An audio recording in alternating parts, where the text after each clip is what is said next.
ആഭ്യന്തരം സ്വന്തം പോക്കറ്റിലാക്കി നടക്കുന്ന മുഖ്യമന്ത്രി കണ്ടോളൂ. ഇതാ നിങ്ങളുടെ കാക്കിപ്പടയുടെ തൊപ്പി തെറിപ്പിച്ചിട്ടേ ഞങ്ങൾ പോകൂ, ഞങ്ങളും കഴിക്കുന്നത് ചോറ് തന്നെയാണ്. അങ്കമാലി പോലീസ് സ്റ്റേഷൻ പരിസരം ഈ മുദ്രാവാക്യങ്ങളാൽ വിറകൊള്ളുമ്പോൾ അവിടെ തോറ്റുപോയത് കേരളത്തിൻ്റെ ആഭ്യന്തര വകുപ്പും പോലീസിൻ്റെ വിശ്വാസ്യതയുമാണ്. ഇത് വെറുമൊരു പ്രതിഷേധമല്ല, മറിച്ച് പണക്കൊഴുപ്പിനും രാഷ്ട്രീയ സ്വാധീനത്തിനും മുന്നിൽ നിയമം വഴിമാറിക്കൊടുക്കുമ്പോൾ തങ്ങളുടെ പ്രിയപ്പെട്ട സഹപാഠിക്ക് നീതി തേടി തെരുവിലിറങ്ങിയ ഒരു തലമുറയുടെ അടങ്ങാത്ത രോഷമായിരുന്നു. മുഖ്യമന്ത്രി പിണറായി വിജയനെയും വിദ്യാഭ്യാസ മന്ത്രി ശിവൻകുട്ടിയെയും സാക്ഷി നിർത്തി ആ വിദ്യാർത്ഥികൾ ചോദിക്കുന്നത് ഒന്നേയുള്ളൂ: സാധാരണക്കാരൻ്റെ ജീവന് നിങ്ങളുടെ ഭരണത്തിൽ എന്ത് വിലയാണുള്ളത്? നമുക്ക് ആ കറുത്ത ദിനത്തിലേക്ക് ഒന്ന് തിരിഞ്ഞു നോക്കാം. ഫെബ്രുവരി 28 രാത്രി അങ്കമാലി മോർണിംഗ് സ്റ്റാർ കോളേജിലെ 2ാം വർഷ ബികോം വിദ്യാർത്ഥിനിയായ ജസ്ലിയ ജോൺസൺ എന്ന 19 വയസ്സുകാരി തൻ്റെ പഠന ചെലവിനായി ജോലി ചെയ്തിരുന്ന സ്ഥാപനത്തിൽ നിന്നും മടങ്ങുകയായിരുന്നു. പഠനത്തോടൊപ്പം കഠിനാധ്വാനം ചെയ്ത് സ്വന്തം സ്വപ്നങ്ങൾ നെയ്ത ആ പെൺകുട്ടിയെ ടെൽക്ക് ജംഗ്ഷനിൽ വെച്ച് അമിത വേഗതയിൽ വന്ന ഒരു കാർ ഇടിച്ചു തെറിപ്പിച്ചു. ചോരയിൽ കുളിച്ചുകിടന്ന ജസ്ലിയെ ആശുപത്രിയിൽ എത്തിച്ചെങ്കിലും മസ്തിഷ്ക മരണം സംഭവിച്ചു. മരിക്കുമ്പോഴും തൻ്റെ അവയവങ്ങൾ 5 പേർക്ക് ദാനം ചെയ്തുകൊണ്ട് അവൾ ഈ ലോകത്തോട് വിട പറഞ്ഞു. പക്ഷേ അവൾക്ക് മരണം സമ്മാനിച്ച പ്രതി ഇപ്പോഴും നിയമത്തിൻ്റെ കൈകളിൽ നിന്നും വഴുതി മാറുകയാണ്. പ്രതി ഡോക്ടർ സിറിയക് തോമസ് എന്ന സ്വാധീനമുള്ള വ്യക്തിയാണ്. അപകടം നടന്ന ആദ്യ 2 ദിവസങ്ങളിലും യാതൊരു കൂസലുമില്ലാതെ തൻ്റെ കോളേജിലെത്തിയ പ്രതിയെ പിടികൂടാൻ നമ്മുടെ പോലീസ് എന്ത് ചെയ്യുകയായിരുന്നു? ഒരു പാവപ്പെട്ടവനാണ് ഈ അപകടം വരുത്തിയത് എങ്കിൽ പോലീസ് ഇത്രയും ദിവസം നോക്കി നിൽക്കുമായിരുന്നില്ല. പ്രതിയെ സുരക്ഷിതമായി ഒളിവിൽ പോകാൻ പോലീസ് അവസരമൊരുക്കി എന്നതാണ് വാസ്തവം. ആഭ്യന്തരം കൈയാളുന്ന മുഖ്യമന്ത്രിയുടെ മൂക്കിന് താഴെ ഇത്രയും വലിയൊരു നീതികേട് നടക്കുമ്പോൾ ഇതിനെ ഭരണപരാജയം എന്നല്ലാതെ മറ്റെന്താണ് വിളിക്കേണ്ടത്? പോലീസ് സ്റ്റേഷനുകൾ പാർട്ടി ഓഫീസുകളായി മാറുന്നതും കുറ്റവാളികൾക്ക് തണലൊരുക്കുന്നതും ഈ സർക്കാരിൻ്റെ ഒരു ശൈലിയായി മാറിയിരിക്കുന്നു.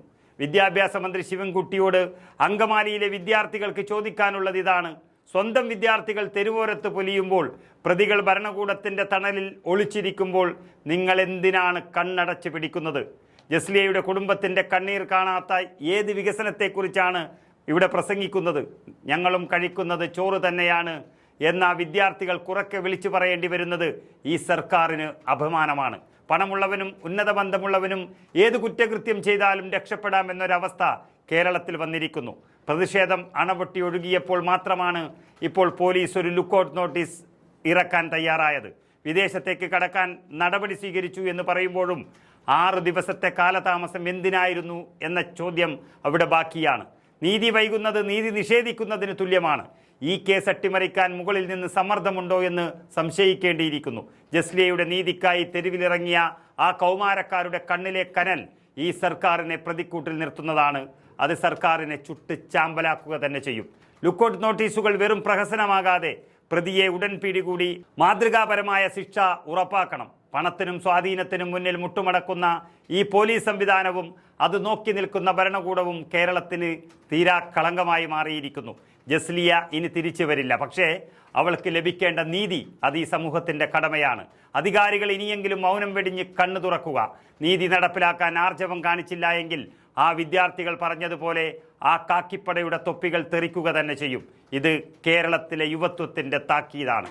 വണ്ടിയുടെ നമ്പർ കണ്ടുപിടിച്ചു, ആളെ കണ്ടുപിടിച്ചു, ആരായിരുന്നു എന്ന് പിടിക്കാൻ മാത്രം എന്തേ കഷ്ടപ്പാട്?